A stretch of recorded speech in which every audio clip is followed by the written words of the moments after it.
Quiet, please. In exactly 15 seconds, we'll be on the air.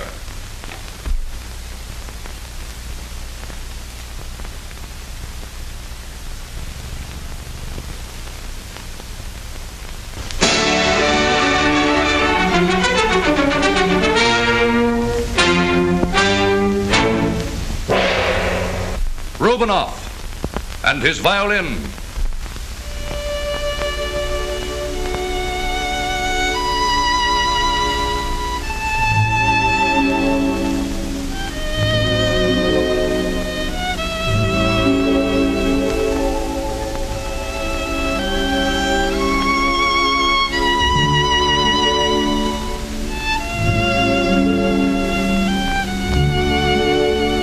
This is Hugh Conrad suggesting that for complete...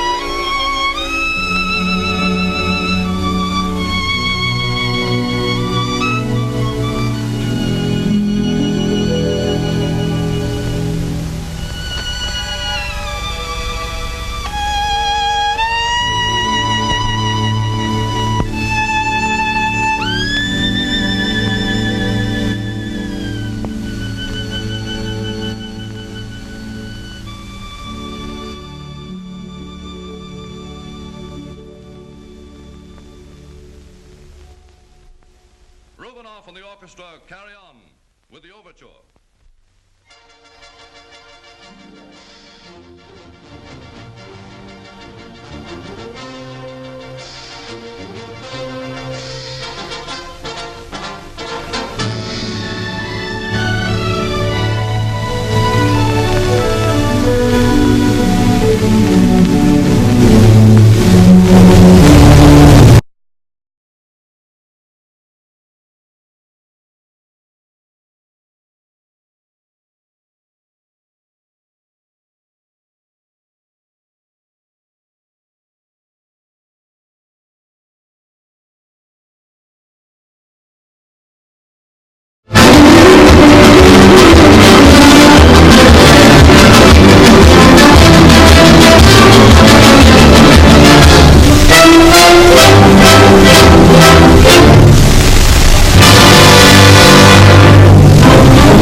As a solo selection, Rubinoff draws the bow across his Stradivarius to play Green Eyes in his own inimitable style.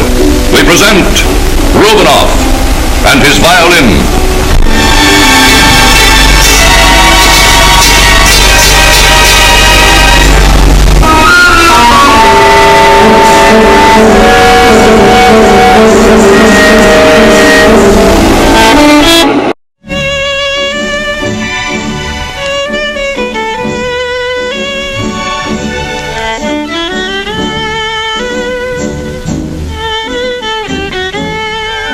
And so, we're on the air.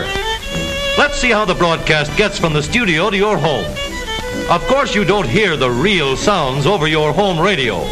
What you hear is a translation of the sounds. Sound travels in waves.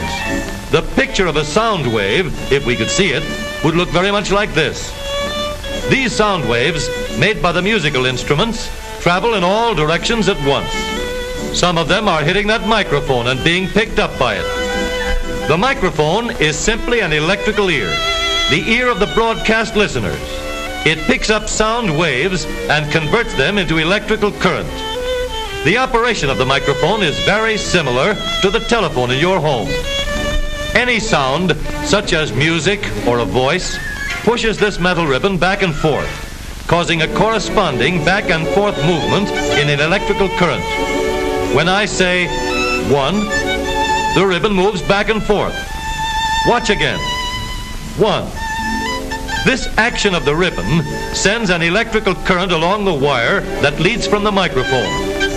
If I say 1, 2, 3, 4, the ribbon dances back and forth a lot of times and sends a lot of different currents down the wire. All the electrical currents from all the microphones are controlled and sent out to the transmitting stations. These currents form what we call the audio wave. a wave you can hear. The audio wave still looks like this after it has been changed into electrical current. We want to make this wave stronger, so we amplify it here in the studio control room and again in the master control room. Each time we amplify it, the wave looks a little bigger, like this. Now this wave must travel over wires to the transmitting station hundreds and sometimes thousands of miles from the studio. Rubinoff and the orchestra now offer for your entertainment a rhythmic arrangement of Spring, Beautiful Spring.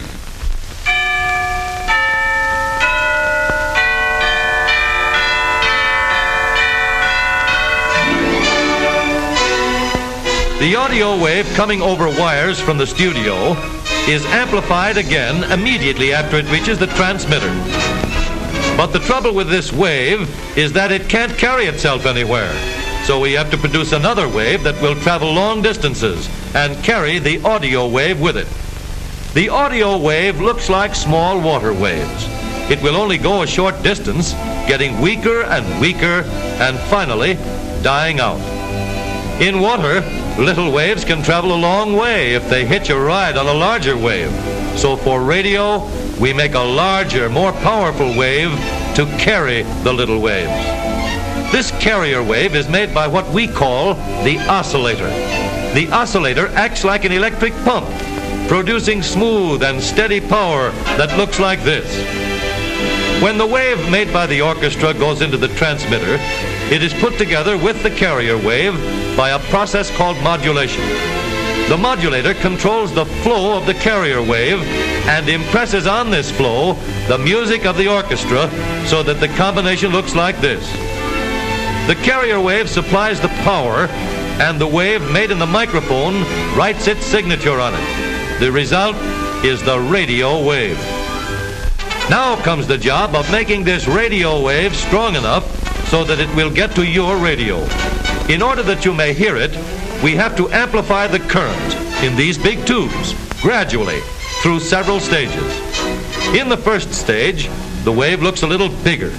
Then it gets still bigger, more powerful, and finally, it thunders out of the power strong enough to carry it over a wide radius. This radio wave is then sent to the antenna from which it is released. It leaves the antenna as vibrations and travels in all directions with the speed of light. The wave spreads out for hundreds of miles, and finally, your own aerial picks up a small amount of the original vibrations. Radio waves from many programs are being picked up by your radio all the time. You can select any one you wish by merely tuning in your set to receive the same number of vibrations as a particular station is broadcasting. The radio wave is picked up by the aerial on your car and is carried into the radio set. This wave is still a combination of sound and carrier waves, and your radio set must separate them. This is done in a little device called a detector tube. You've seen one in your own radio. This detector cuts off the bottom part of the wave so that if we follow the top line of what's left, we have an audio current wave exactly like the one we made in the studio. Then the other tubes amplify this current, and as it reaches your loudspeaker, it moves the diaphragm back and forth and is translated into a very good likeness of the sounds you would hear in the studio. Listen. You are invited to listen to this program at this same time next week, when we will again present Rubinoff and his violin.